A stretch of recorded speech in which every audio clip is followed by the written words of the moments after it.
Well, great news. Not everybody's dead. So, my lovelies, I've just finished Defy Me. Strap in, it's a roller coaster because what do you mean? Julia, Ella, Warner, Paris, Evie, Max. It's insane. We start off the book in Kenji's point of view. Kenji has been added, and let me tell you, he's one of my favorite POVs.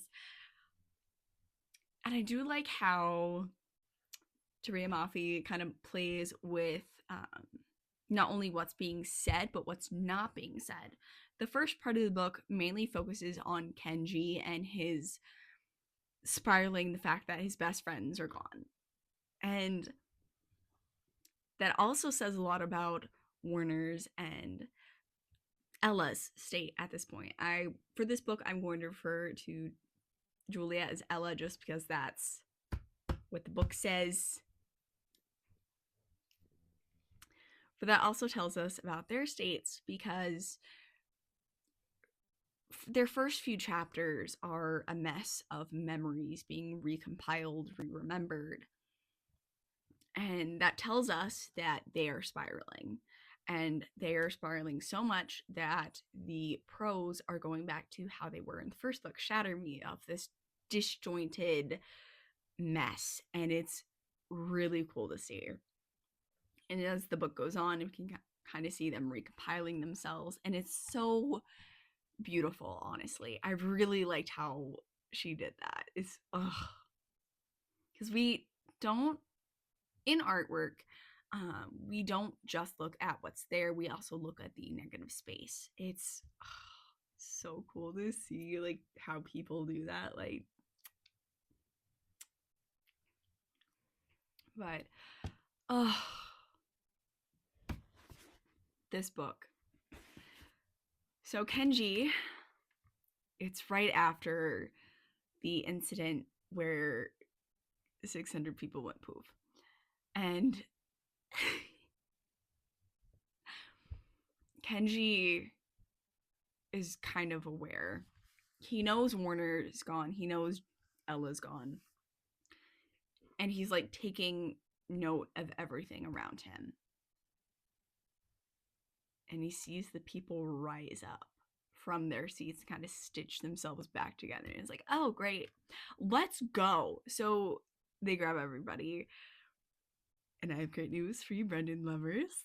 He's still with us. And I have great news for you, Winston and Brendan shippers. There's a potential for romance because Winston definitely has a little boy crush. Nothing comes of it this book, but maybe next book. But oh, I will tell you the panic that set me in for the Juliet or Ella and Warner chapters.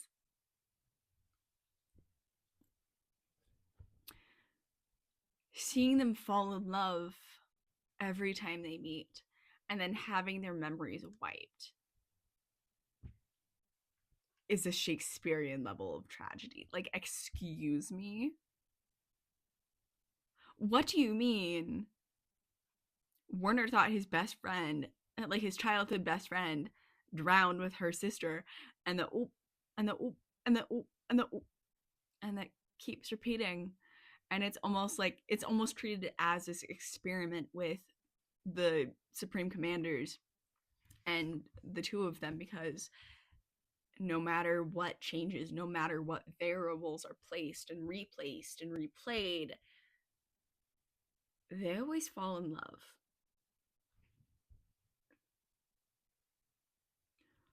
Girly poppies. Oh, my lovelies. Oh, the poetry. The absolute poetry that is this series is insane. And then we meet our next contender for Parent of the Year award, Evie Summers. So she takes her child because her crutch for her whole little thing is that deteriorating. For Ella's sister Emmeline, she, oh, it's so sad because they're trying to keep her contained in a body while still using her powers to explore the entire world. And it's not a life. It's not living. She's in a tank. She's lost most of her senses. The only sense she really has, oh,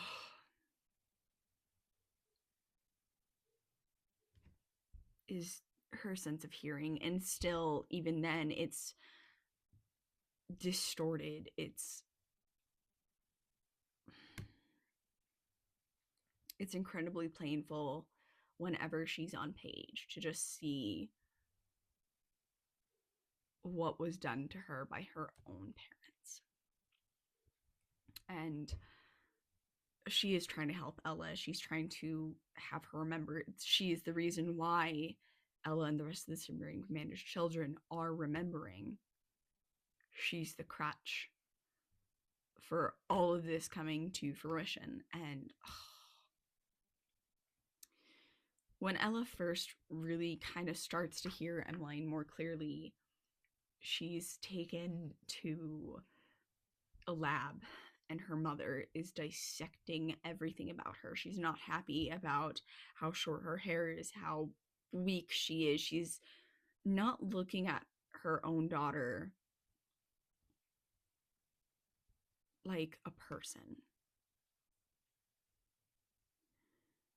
She hasn't looked at her own children like people in such a long time. Or maybe she never looked at them because she is a scientist. Evie Summers is a scientist. And with her husband, they isolated the DNA of the unnaturals, as the reestablishment calls people like Kenji and Ella and Warner. And she basically made products out of her own children. It's just another rendition of the designer baby.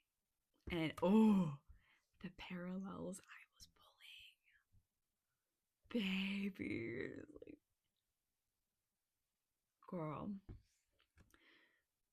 And then Evie basically tells Ella that she wants to use her body as a replacement for Emmeline. And so she erases her memories and basically tortures her other child. Mind you, Ella and Emmeline are a year apart. They're pretty much just Irish twins. And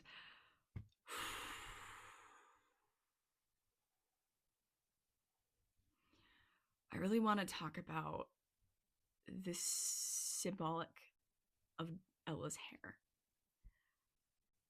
Ella, at the beginning of the book, had short hair, and as a lot of us know, hair holds memory. And after she wakes up from Evie's failed attempt to erase all her memories, her hair is long, and she's regaining her memories. It's not a steady growth of just our hair. It's an explosion of forgotten things. And we can see that in her hair, which is so cool. But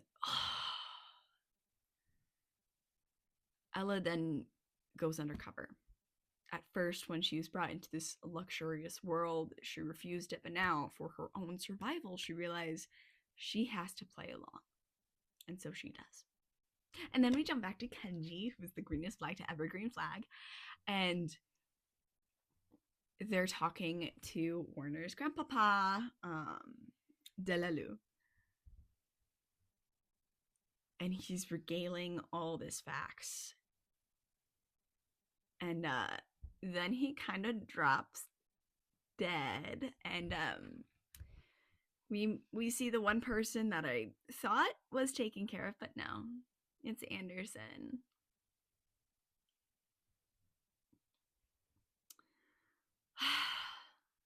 turns out when the twins were captured, Evie took some of their DNA and, in a really quick and shoddy job, put the DNA into Anderson so he has a almost a wish.com healing powers now. So that's great. Great. And then he captures the entire group. And Kenji, Loki kind of losing it here. Honestly, valid king. He's in the same prison that Ella was in at the time of the beginning of the series. And then he gets knocked out and on a plane. And he sees Naz. Because Naz invited Anderson there. Okay, Naz. But turns out she was playing double agent. Because that's the only way she could think of that wasn't super suspicious to get over to what used to be New Zealand and is now Oceania. And then they go on a rescue mission. Mind you, Warner is also in prison and is losing his mind. A lot, actually. But he is in Oceania. So. As he's remembering everything that happened, he is trying to escape. He's trying to think. He's being poisoned slowly with his food. So he has to pretty much choose between being fed or being lucid and aware of his surroundings. And you know what? He was close to escaping. He's like, just give me a minute. I'm hallucinating. Give me a minute. And then, he gets released by his father of the year. Oh, great. Thank you. Thank you, Anderson. How about you just stop? Step down, disappear from actually the entire world. Bye-bye. But he's not. And then we switch back to Ella's point of view, and she has escaped her room. Granted, it took a while to escape her room because Evie was being super careful, but nope, she slipped up, and Ella pranced her way and found her sister and found her in the state she was in. And Emmeline, she was dying. She's in pretty much constant pain. She's a shell. She's being used by her parents who genuinely do not deserve the title of parent, and they've put the codes in such a way that she can do nothing to help herself. And so she asks and begs Ella to just end it for her. Ella, being distraught because she only just got her sister back, refuses, but they both know it's not gonna work. And Line has one foot in the grave, and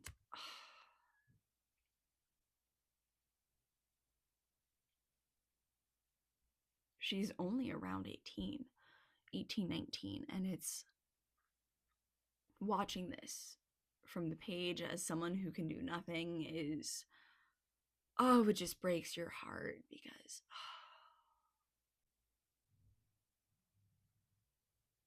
you sometimes wonder how people can be this cruel and wonder why some parents are able to do this, and then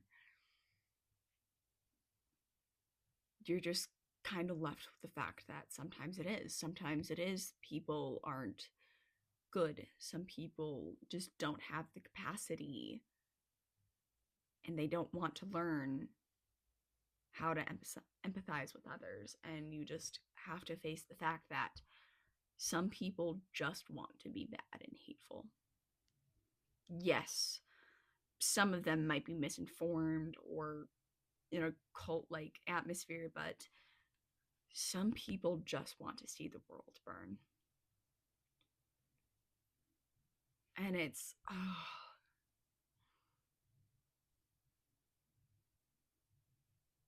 we get glimpses at Evie's and Max's state of mind through the soul. They don't see it as harming another person, they see it as fulfilling an experiment. They're thinking like machines and not human beings. Scientists are supposed to further technology to give the rest of society an easier time living. But no, that's not what the reestablishment is about. They use Emmeline to basically cast a haze over everybody's minds to see what the reestablishment wants them to see, so they're easier to take power.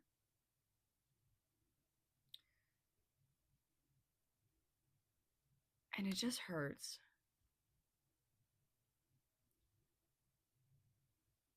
And eventually, Kenji and Naz do rescue both Ella and Warner. And Warner is so close to being not on that plane. His leg got. YouTube, don't come after me, please. But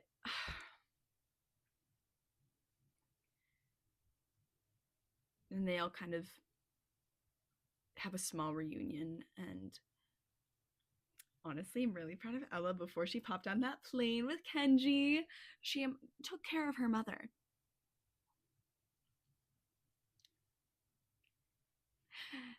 And Evie did not have that DNA from the twinsies. So, hopefully, she stays where she is. Hopefully. But they're on the plane and they split off. Juliet with Naz and Kenji with Aaron, and both of them have this incredible conversation. We'll start with Ella and Naz because Kenji's and Warner's held like a really cool like little fun fact for the story as a whole. So with Naz and Ella, they're discussing the past. They're discussing what led Naz to basically kick off this whole thing. And Naz kind of knew her father was a POS and just an absolute trash of a human being. So she started hacking her computers. Get it, Queen? We love women in STEM. And she started finding things about Ella and Emmeline. And she was remembering things. And then she started looking deeper. And then the other Supreme Commander's children were looking into things. And she was sent there to basically be a distraction so their parents could take Ella and basically replace her body with Emmeline. Oh, okay. Ooh. These parents need to have their parents' license revoked because what do you mean? Stop it. Stop. And then it switches over to Kenji and Aaron. And they're also discussing the past, but they're more discussing what Aaron missed. He never had a birthday. He never had cake. He never really saw movies. He was homeschooled and he was mostly reading the classic Shakespeare. But he knows who Bruce Lee is. And with that, Kenji kind of like strikes up conversation. And eventually it gets to the conversation topic of Tangled. And Kenji is like, dude, no way. You've never seen Tangled, the masterpiece? And Aaron's being dismissive about it being a cartoon. And Kenji basically says that it's not just a cartoon. It's a story of freedom. It's a story of a girl escaping what binds her and letting go and getting to freedom with the one she loves. Mind you, that's literally just the story of Shatter Me. If we take the imagery of Rapunzel and we put Ella in the place of Rapunzel, it all makes sense. Trapped in the asylum, a rogue comes to rescue her.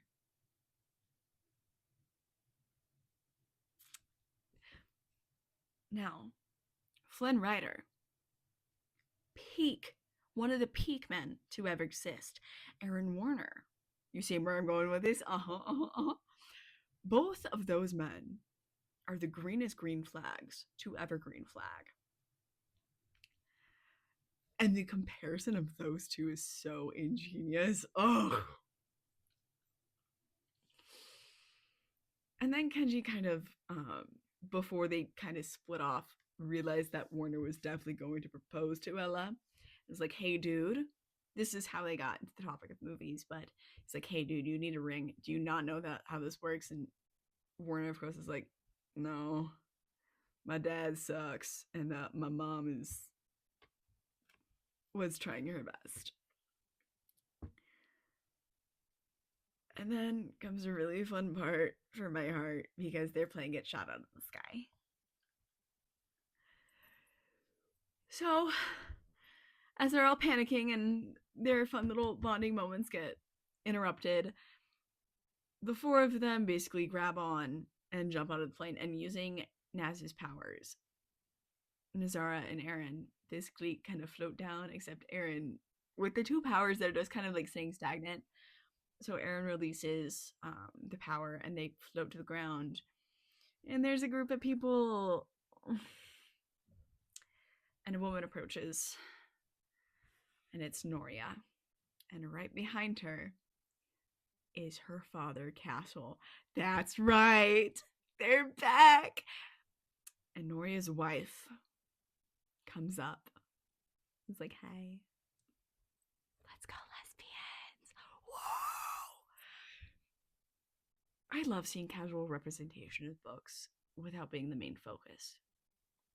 Because it takes the feeling of it being like a novelty, something to be like put on a pedestal, something to be there for brownie points, into just something that exists.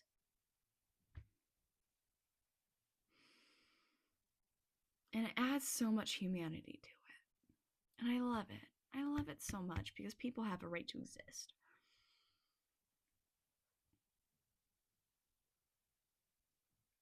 And any comments who want to disagree that trans rights are human rights and queer people should be able to marry who they love, y'all are gonna get blocked and your comments deleted. But I digress. Back to the story. Shout out to my microphone for quitting on me and losing 10 minutes of audio. But they're taken to Sanctuary, where Noria uses her powers of light to camouflage and basically blind anybody looking their way. And that includes sound. And they're taken, and Ella and Warner are placed in the same tent. It's basically a okay house. Great for camping, almost glamping. But this book does tend to get a little bit more explicit. Not a lot, not ACOTAR level, but be forewarned, we're no longer working in metaphors. We just have like a sheer curtain over it. That's the vibes I get. But so they together, after they do their deed, take a little nap. Aaron realizes that he can't do this with a ring. That's not who he is. That's not who they are. And he realizes that tomorrow is not promised, and he really just has to take that leap. So, he proposes to her. And it's so sweet. all the Aaron Warner hype is very well deserved, and it's really beautiful to see. And then, after a little bit more sleeping, they're woken up again and they're rushed to the main tent where there's a surprise party for Warner. Because today is his birthday. He's 20 now. And through it all, he's a different man. A year ago, he was angry. A year ago, he used the simulation chamber to replay his end by his own hands over and over and over again. And now, he gets to have cake with his friends. And that's how the book ends. And it's so sweet. And I give this book 5 out of 5 stars because it really shows trauma well. Trauma is not just a thing that can be handled easily in 1 to 2 years. No, it takes time, it takes effort.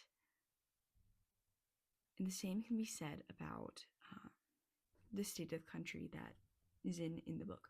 It's not going to take their lifetime. It's going to take several lifetimes. Healing what is broken in their world is enough to set off the spin-off series, which I will be reading because I'm counting this as one. But for being one of the shorter books in the series, Defy Me really punches you in the gut. It doesn't let up, and I enjoy that. And it's even shown in the chapter headings. Perfect, I pulled right to it. For Ella, all her chapters begin with the name Juliet crossed out and the name Ella underneath it. And she's really battling with who she is, but she really doesn't have the time to acknowledge that she doesn't really know who she is. And as much as I want to know how this story ends, I don't want it to end. This is honestly true for every book I read. I get to sit in this world and learn about it. There comes a time when I can learn no more. And it's bittersweet in a sense because I do love these characters. Ella, Warner, Kenji. They're beautiful pieces of literature, but I know the further I read, the closer I get to the end, and it's okay. Then I get to move on to the next story, and I get to take a breath and move on. And I am better for reading the stories that I have, and I get to learn from them. And I cannot wait to see where this story takes me because I still have the spin-offs to read. I still have Warner's point of view of Shatter Me and Adam's point of view and Kenji's point of view, and then their child. And I get to see a world heal a little bit. That is completely worth it to me because it's peaceful. It almost feels like a promise that everything will get better eventually. And I think that's really beautiful. I enjoy this series so much, and the weight that Tahereh Mafi has placed into all our characters just shows how much she cares about this. I never want to read a book that somebody didn't have the gusto to write. And with every word I read, I know that Tahereh Mafi really enjoyed writing this and enjoyed putting little Easter eggs and foreshadowing for things that have happened and have yet to happen. Oh, it's been a wonderful ride, and I will see you for the last book in the official lineup. All right, my lovelies, I love you. Go get some water and eat a good snack. All right, love you.